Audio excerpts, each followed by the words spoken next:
Kung nakikita nyo, parang maliwanag na. Pero pahapon na kasi. Delikadong magpahapon dito mga kalahi. Maraming ano to? Uy, grabe oh. Kakaiba mga kalahi. Ano yun? Gagi.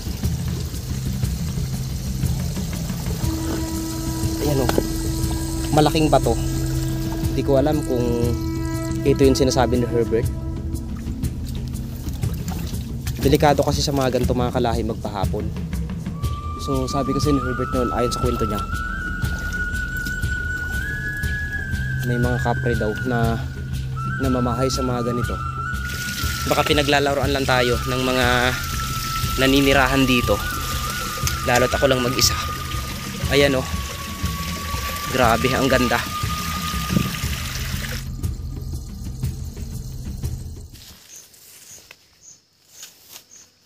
Sayang, parang namatay na siya. Wala na dito. Hindi na siya bumubukal ngayon mga kalahi. Kung mapapansin nyo, itong napakalaking bato na ito na kinakatayuan ng isang matandang kahoy na ito, yung isang tuburan sa amin na kapag bumubukal ay talagang inaabangan namin dahil mayroon nga ditong mga lumalabas na kulay pulang talangka at kulay orange. Kaya wala pa sa ngayon, siguro susunod na araw mapupuntahan natin at makikita kung mayroon na talaga.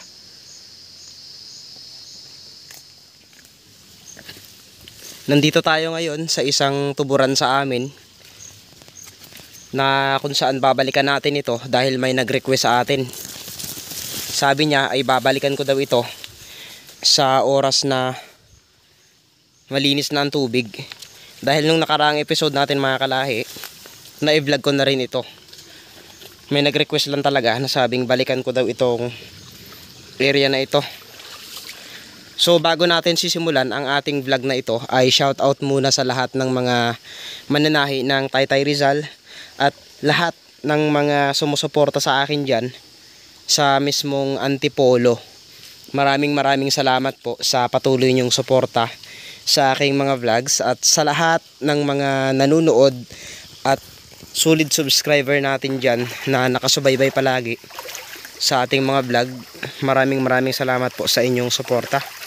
Hindi ko man kayo maisa-isa ay ramdam ko at alam ko kung sino sa inyo yung mga taong patuloy na sumusuporta sa aking mga vlog. So ayan, kamusta mga kalahi? Panibagong araw, panibagong vlog na naman ang i-explore natin sa episode na ito. Babaybayin natin itong isang maliit na tuburan na ito at aalamin natin kung ano yung dulo na to. Samahan nyo ako sa full video na ito at sana mayroon tayong mga matutuklasang kakaibang bagay dito bago natin marating yun. Kaya tara. Uy, ano to? Uy, ano yun? Mga kalahi, ano ito? Nagulat ako. Dukutin natin. Tumutunog. Tumutunog siya mga kalahi. May laman. Ito oh, anong tawag dito sa inyo mga kalahi? Sayang na namatay na siya. Yan, so sa mga hindi po nakakaalam, ang tawag po sa amin ito ay bayod. Ito yung insekto o hindi ko alam kung insekto ito, anong part ng anong klase ang tawag dito. Pero nakakatakot po ito kapag natapakan natin. Lalo na kung tayo lang mag-isa sa gubat. Kapag natapakan po kasi natin yan, mamumula yung buong talampakan natin. Or kahit meron tayong tsinelas, pag natapakan natin yan, nagkakaroon ba siya ng acid. So, ang mangyayari nito is malulusaw yung ating tsinelas kapag aksidente nating natapakan yan. Kaya mag-iingat tayo kapag ito yung nakita natin. Huwag na natin siyang galawin kung buhay pa.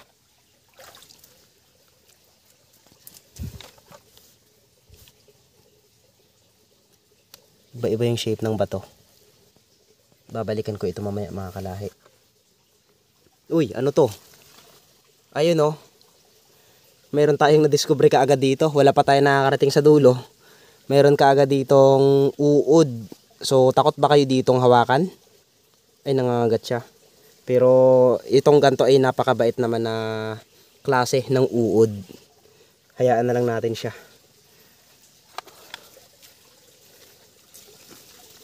Hanap tayo ng mga kakaibang discovery dito mga kalahi.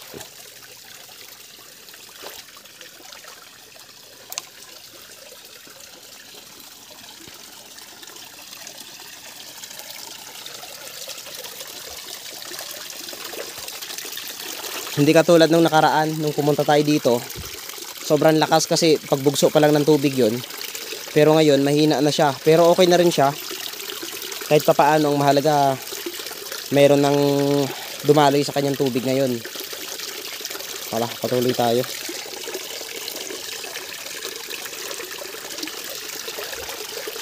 Iniwan ko muna yung tsinelas natin sa dulo kasi panigurado. Hindi na tayo makakaakyat dito mamaya.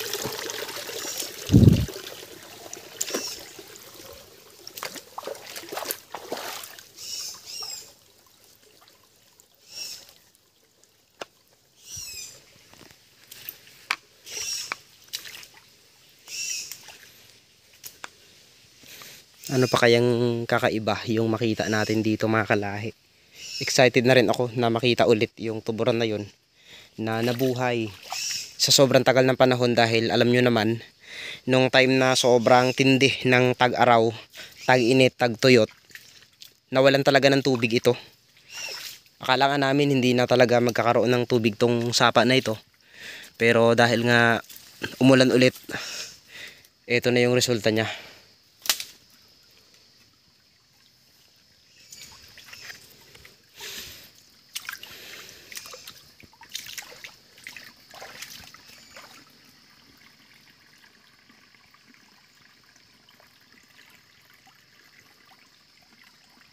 Mahina na yung tubig mga kalahi.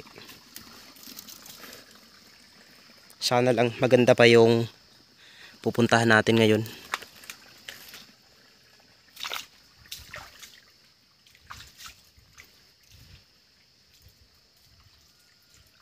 Parang may mga sumisigaw dun sa kabila.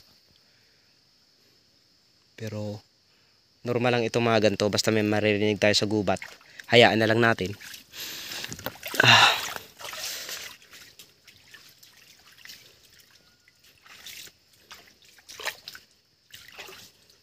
Sumusunsun tayo dito sa mga katubigan para hindi tayo maamoy ng mga sumusunod sa atin. Ano yun? Ayan, so dyan tayo sumusunsun ngayon sa mga katubigan na yan para hindi tayo maamoy ng mga elemento na sumusunod sa atin.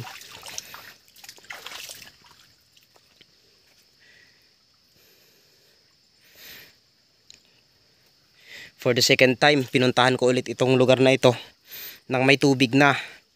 Dahil sa request ng ating isang subscriber na nagmula pa sa saang lugar to. So i-screenshot ko ulit mamaya mga kalahi kung taga saan siya para makilala nyo rin siya at para makita nyo rin. Ay, nahulog na oh. Nahulog na. Sayang. Ito kasi dito siya dati. Ayan oh. So nahulog na siya mga kalahi. Sayang, ito ay pinamamahayan ng mga ibon. Saan kaya galing tong bukal na to? Bumubukal siya oh. Diba? Bumubukal siya. Yan oh. Patuloy yung pagbukal niya. Siguro nasa ilalim yung tubig. Sa palagay nyo mga kalahi, anong mga creatures ang mga nakatira dito sa gantong gubat? Kasi alam ko, isa sa mga subscriber natin ay talagang nagmamanman o nanonood talaga ng ating mga vlog at inaalam niya yung mga kakaibang anino na nakikita niya sa gantong ginagawa nating vlog. At syempre nagpapasalamat pa ako kay Ma'am Jing Siriaco na palaging nagko-comment sa ating mga vlog. So, na-appreciate ko po lahat ng mga ginagawa nyo na pagko-comment sa akin. Maraming salamat po. Kay Ma'am Jing Siriaco, maraming salamat po ulit. Wow, ang ganda. Amazing mga kalahi, grabe. Ito na siya ngayon. Kung nung nakaraan, sa kabila tayo, pupuntahan muna natin to mga kalahi. Ang lamig dito. Puntahan natin tong kabila na to kung anong nakikita natin dito.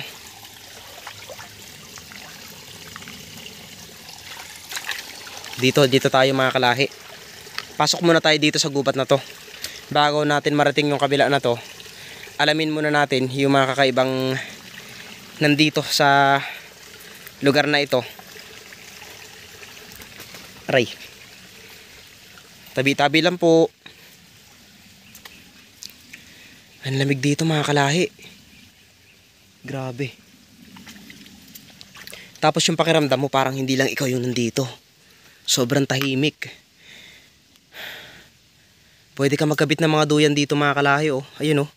Pwede ka magkabit ng duyan. So, nagdala na ako ng gulok natin.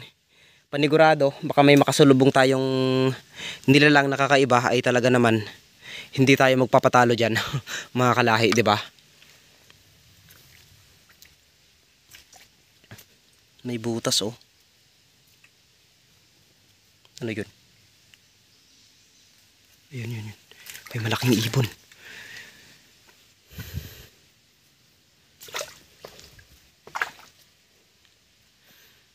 May mga hukay dito mga kalahi oh. Sa palagay nyo, anong klaseng hukay ito? Eh nasa gitna tayo ng gubat. Paano magkaroon ng hukay dito? So yun oh, pataas yan mga kalahi ha. So para mapuntahan nyo rin, puntahan natin. Sasamahan ko kayo. Iiwan muna natin tong ating gulok. Sana wala tayong magambalang nilalang dito na nakatira sa taas na ito. Tabi-tabi lang po. Sana wala tayong magambala.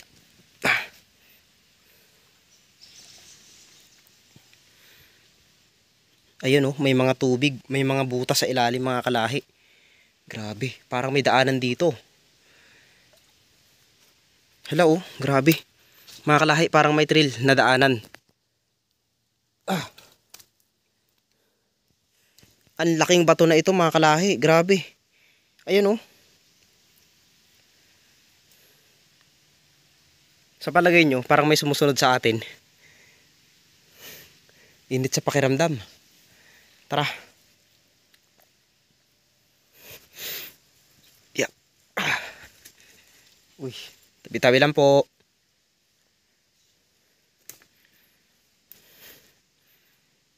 Gusto kong marating yung dulo na to. Gusto kong i-explore.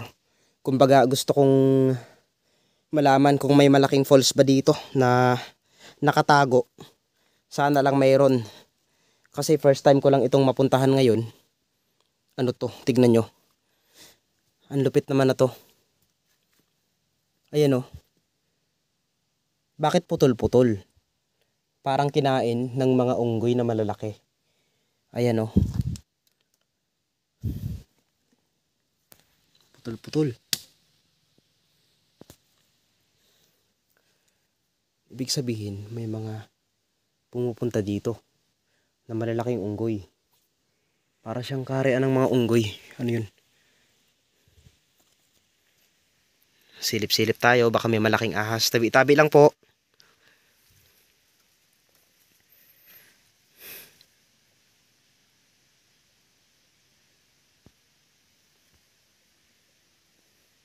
Meron akong naririnig dito mga kalahi.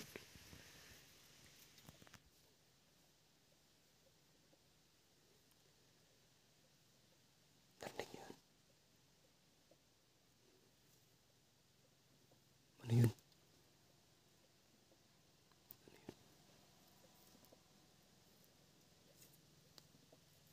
Ano yun?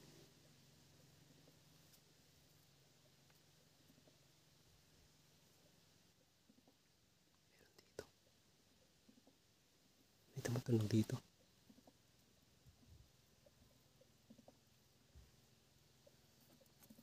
Ano yun? Ano yun? Narinig nyo ba yun mga kalahi? Ano yun? Mga kalahi, ano yun? Dito siya galing sa butas na to.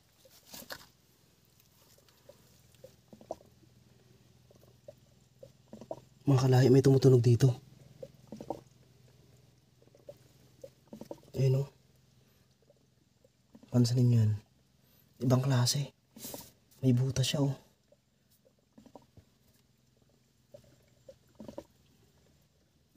Okay tayo dito sa kakataas na to kalahi.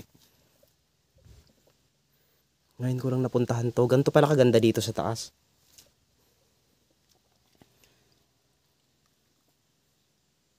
Grabe, ang lamig dito mga kalahi. Ang sarap sa pakiramdam. Kung nung nakaraan hindi mo pwedeng pasukin to dahil sobrang daming kalat. Pero ngayon, mapapansin nyo naman halos wala ng kalat. At ito na yung bubungad sa atin. Kakaibang mga bato. Oh my God, grabe.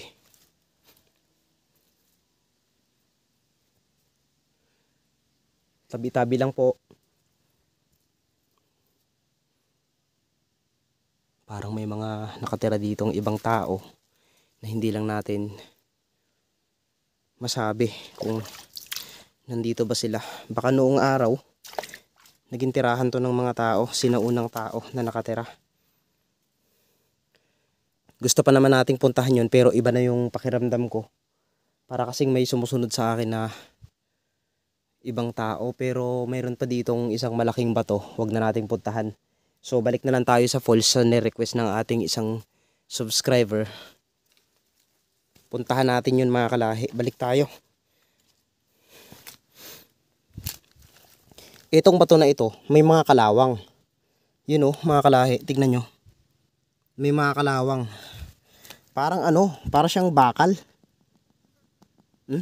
Parang bakal. Parang bakal mga kalahi, parang binagsakan ng bulalakaw. Tignan nyo.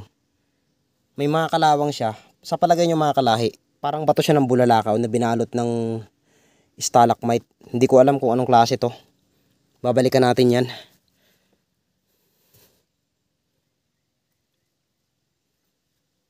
Grabe, parang hasaan nito oh.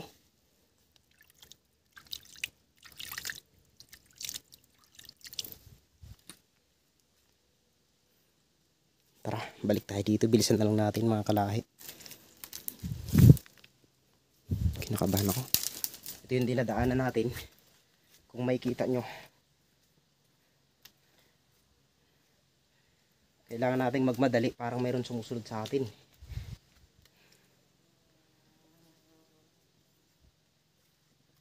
Dito yung may tumutunog kanina. Madulas mga kalahi.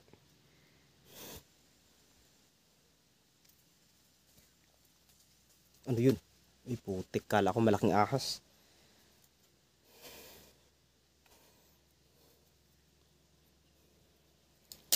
Asan na yung gulok natin kanina? Dito ko lang iniwan yun. Naku po, ayun, ito na. Tara, diretso tayo mga kalahi sa ating pupuntahan ngayon. Yan. Ako lang mag-isa kasi ngayon, kaya halos hindi ako makapag-explain sa inyo ng mga nakikita ko. So, dalian na lang natin. Medyo alanganin na yung oras natin. Paggabi na.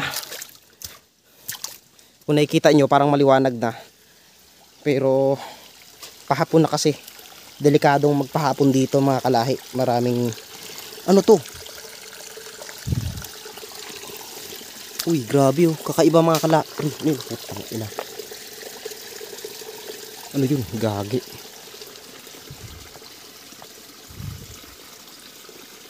Ano yun?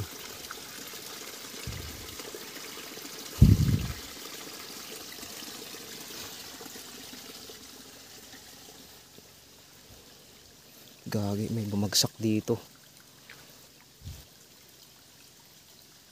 May bumagsak dito mga kalahi oh.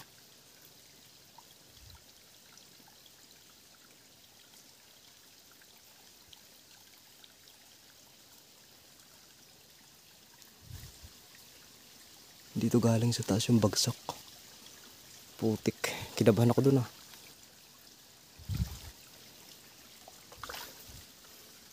Ano yun? Baka malaking ahas yun ah. Tabi-tabi lang po. May tao dyan? May tao dyan?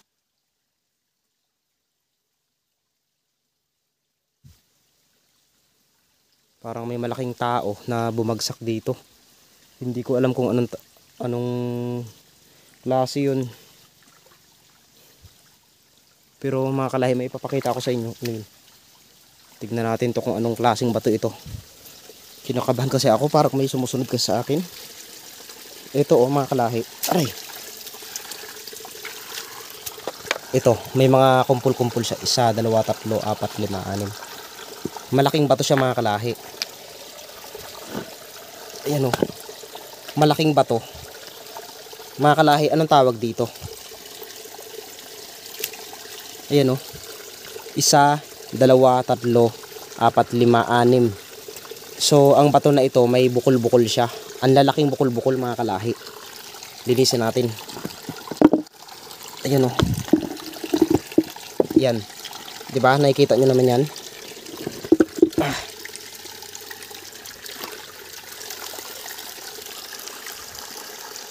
Gagi, may bumagsak talaga dun. Ayan oh.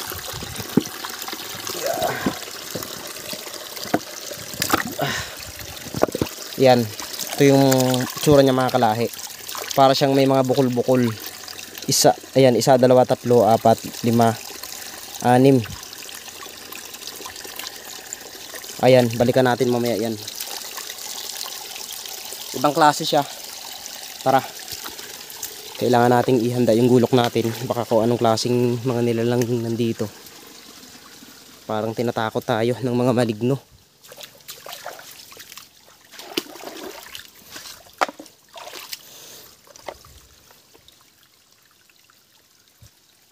Dito siya bumagsak.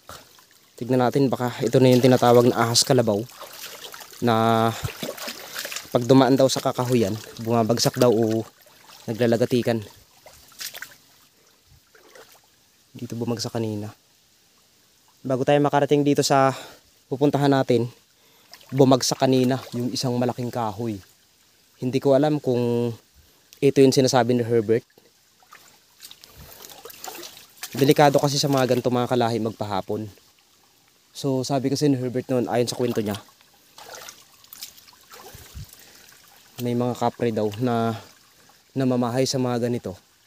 Tapos aksidente daw na nababali yung mga kahoy na tinatapakan ng mga kapre na yun. Kaya ihanda natin ang gulok natin. Ano man yung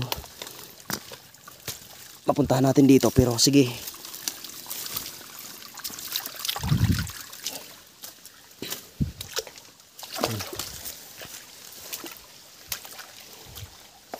Wala naman eh.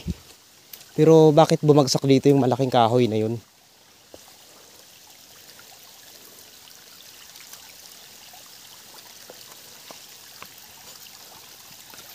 Grabe, kabado ako dun. So nandito na tayo ngayon sa falls na pinuntahan ko noon. Alamin natin kung ano na yung naging itsura niya. Tara. Bago tayo makarating, ito talaga yung pupuntahan natin, oh. Makikita natin dito mga kalahi. Kakaibang falls siya, no. Maliit lang siya. Pero yung falls na ito ay parang pinapaliguan ng mga elemento at ng mga engkanto na naninirahan sa lugar na ito. Kung mapapansin nyo, napakalinis. At kanina nga, bago tayo makarating dito, ay may bumagsak na kahoy. Kaya mag-iingat pa rin ako. Kahit sabihin nandito na tayo, baka pinaglalaroan lang tayo ng mga naninirahan dito. Lalo't ako lang mag-isa. Ayan oh. Grabe, ang ganda.